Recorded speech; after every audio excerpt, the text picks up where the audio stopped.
Varicose veins కి సరైన చికిత్స కోసం సంప్రదించండి ఎవిస్ హాస్పిటల్. నమస్తే రమ్మగారు. నమస్తే జయ. మంచి చందమామ కథ ఒకటి చెప్పండి. చిల్లర నాణ్యాల కథ చెప్తా. ఎప్పుడో చూసే జయ దీన్ని నేను. కాకపోతే ఆ అంకెలు కొంచెం కన్ఫ్యూజ్ అయ్యి, ఇప్పుడు మనం రూపాయలు, పావలాలు, అర్ధ రూపాయలే మనకు తెలుసు. నాకు తెలిసే నాటికే అణాలు, అర్ధనాలు, బేడలు పోయినాయి. ఇక్కడ హైదరాబాద్ వచ్చాక చారానా, బారానా, అఠానా అనేవాళ్ళు.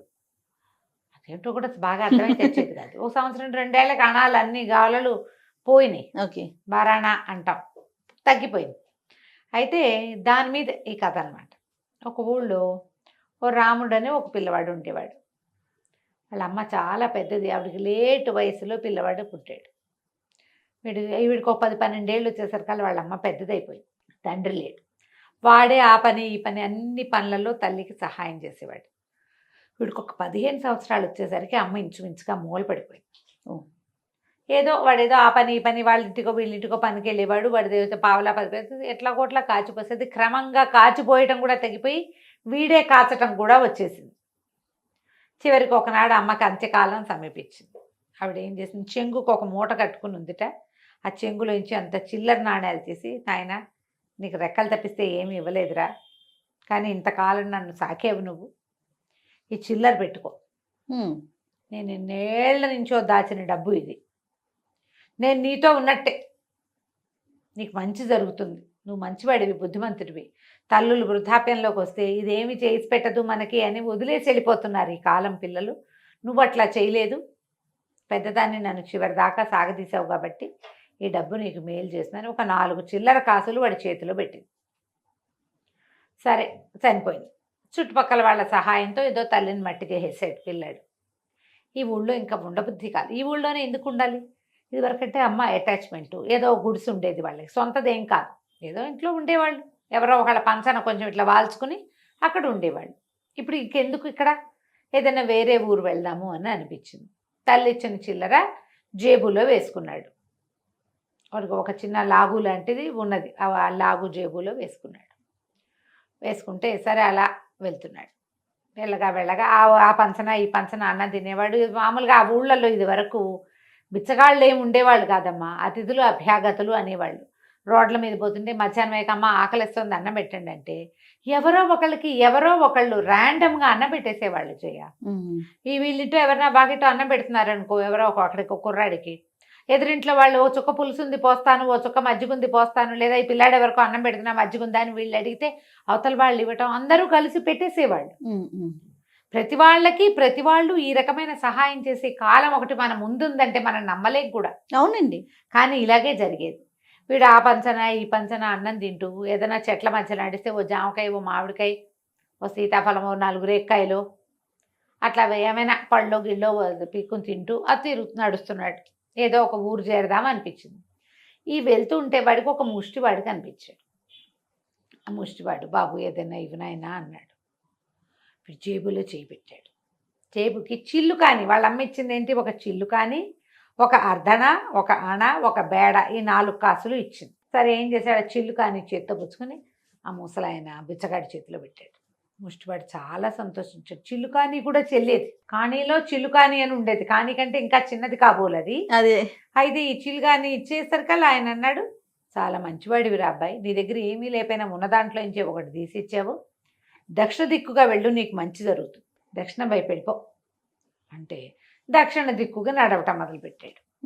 వెళ్ళగా ఏమైంది, వీడు అడవులన్నీ దాటుతూ వెళ్తున్నాడు. పెద్దగా గ్రామాలు లేవు. నడుస్తున్నాడు, ఏవో పళ్ళు కాయలు కోసుకుని తింటూ, మధ్యలో దుంపలు ఏవో కనపడితే అవి కూడా పెరుకుని నీళ్ళల్లో తింటూ, ఈ అడవుల మధ్యలో ఉండే చిన్న చిన్న వాగుల దగ్గర నీళ్ళు తాగుతూ వెళ్తుంటే ఒక రాక్షసుడు వీడి పట్టేసుకున్నాడు. పట్టుకుని 3 రోజులైంది అన్నం తిని, 4 రోజులో తిండి తిని, నువ్వు దొరికేవరా కుర్రాడా అనేసరికి భయం వేసింది. అయిపోతున్నాను నేను అనుకున్నాడు.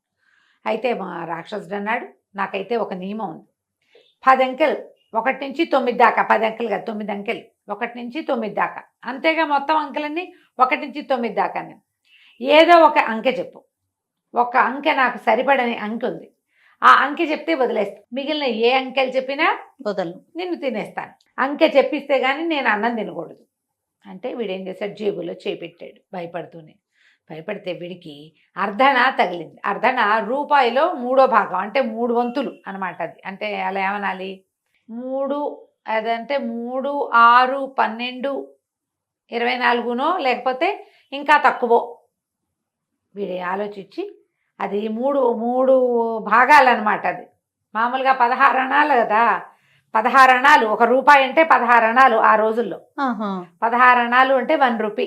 ఓకే, ఇది 3 అణాల ఎత్తు చేస్తుందేమో అది అని చెప్పాడు. అర్ధన అంటే ఇది అయి ఉంటుంది. అలాగా వాడు ఆలోచించి అణ పట్టుకుని 3 అన్నాడు. అనగానే రాక్షసుడు, అబ్బా 3 అస్సలు సరిపడదురా నాకు, అందుకని అసలు 3 రోజుల నుంచి అన్నమే లేదు. 4వ రోజు వచ్చింది కాబట్టి అన్నం దొరికింది, ఆహారం దొరికిందని నమ్మా. నువ్వు 3 చెప్పావు కదా, సరే దిగి వెళ్ళిపో. నువ్వు సావు నోట్లో పడి తప్పించుకున్నావు. ఇంకెవరికైనా దొరికితే నిన్ను తినేసేవాడే, నాకు దొరకడం నీ అదృష్టం. ఏం దానం చేసుకొచ్చావో పో నువ్వు అన్నాడు. ఈ రాక్షసుడి బారి నుంచి తప్పించేసుకున్నాడు వాడు. అట్లా నడిచి వెళ్ళటం మొదలుపెట్టాడు. ఇంకా వెళ్తే ఒక ఆటవికల గుంపుకి దొరికాడు ఈ అబ్బాయి.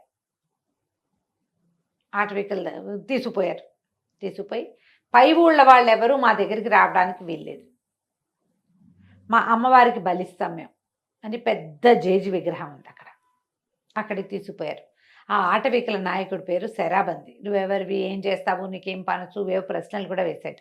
వీడు ఒళ్ళంతా పరిశీలించాడు. వీడికి ఏం దెబ్బలు లేవు కదా, సర్వలక్షణ సంపన్నంగా ఉన్నాడు పిల్లాడు. వాడికి ఏం దెబ్బలు, కట్లు, గాయాలు లేవు. గాయాలుంటే పనికిరాదు అమ్మవారి నివేదనకి. అయితే ఏమన్నాడు, మాకు ఒక నియమం ఉంది. ఒక 6 గ్లాసులు అక్కడ పెట్టున్నాయి. 6 5 ద్రాక్షాసవం ఉంది, ఒక్క దాంట్లో విషం ఉంది. మా గూడెంలో అడుగు పెట్టిన వాడు వీటిలలో ఏదో ఒక గ్లాస్ తీసుకుని తాగాలి.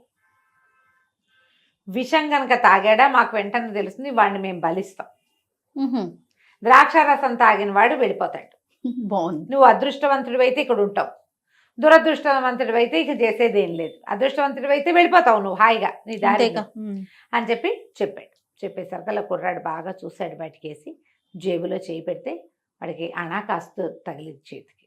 అణ అంటే 6 భాగాలు. బాగా ఆలోచించి వరుసగా పెట్టినాయి కదా, 1 2 3 4 5 6 లేకుంటే 6వ గ్లాస్ తీసుకున్నాడు. 6వ గ్లాస్ ఎత్తి తాగాడు. తాగితే ద్రాక్షాసవం. వాడికే తెలిసింది రుచి. ద్రాక్షరసం తాగి నిలబడి ఉన్నవాడిని చూసేసరికి వాళ్ళకి అర్థమైంది, వీడు తాగింది ద్రాక్షారసమే. విషం కనుక తాగితే వెంటనే అమ్మో అనేవాడు. వాడు అమ్మో అనలేదంటే వాడు తాగింది విషం కాదనమాట. ఆశ్చర్యపోయారు, కూడా అదృష్టవంతుడు వీడు.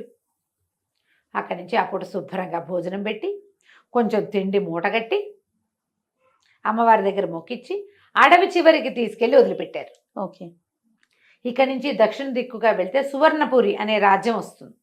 అందులోకి వెళ్ళు, నీకు ఏ పనైనా అవుతుంది, ఏదో ఒక పని దొరుకుతుంది అక్కడ నీకు అని చెప్పి పంపించేశారు. వీడు అడవి చివరి నుంచి నడిచి సాయంకాలానికి సువర్ణపురి చేరుకున్నాడు. సువర్ణపురి ఊరంతా కోలాహలంగా ఉంది. వాళ్ళ వీళ్ళ అందరినీ అడిగారు, ఏంటండి హడావిడంటే, మా రాజుగారు మరణించారు ఇప్పటికి 15 రోజుల ముందు. ఆయన క్రియాకర్మలన్నీ అయిపోయినాయి.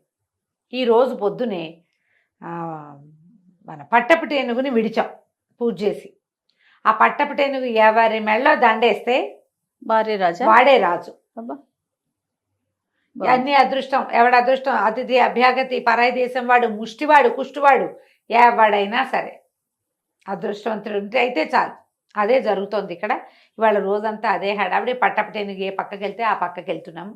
అది మా ఊళ్ళో వాడు కావచ్చు, పై ఊరి వాడు కావచ్చు అనేసరికి వీడు బాగా ఆలోచించి తన జేబులో ఇచ్చి బేడకాసు తీసాడు. వాళ్ళ అమ్మ ఇచ్చింది.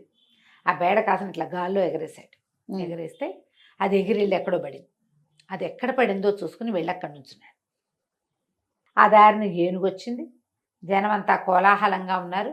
ఎక్కడైతే వీడు బేడకాసు పడి వాడు ఎక్కడి నుంచున్నాడో అక్కడికి వచ్చి ఏనుగు దండెత్తి వీడు మెళ్ళ వేసింది. సూపర్.